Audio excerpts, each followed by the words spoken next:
Buonasera e ben ritrovati con il TG Flash di New Sicilia, di seguito i titoli più importanti del pomeriggio.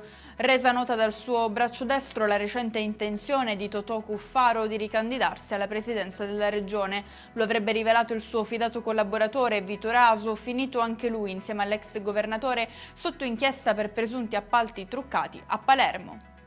Rimaniamo sull'inchiesta in corso nel capoluogo siciliano. Si è autosospeso dall'incarico di manager dell'ASP di Siracusa uno dei 18 indagati, Alessandro Maria Caltagirone, questo è il suo nome, lo ha annunciato in una nota rivolta all'assessorato regionale alla salute e al presidente della regione.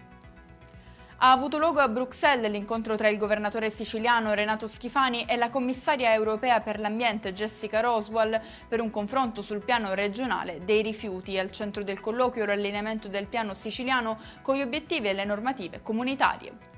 Gioia e commozione per la cerimonia di laurea di Mauro Glorioso, il giovane palermitano diventato tetraplegico a soli 23 anni dopo essere stato colpito a Torino dalla bicicletta lanciata da 5 ragazzi. Ho avuto il privilegio, ha affermato il ragazzo, di avere intorno a me persone speciali che mi hanno permesso di superare tutto questo.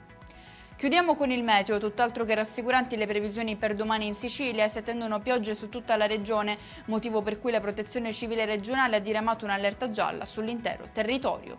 E con questo è tutto, prossimo appuntamento domani alle 13:30, grazie per averci seguito, buon proseguimento di serata.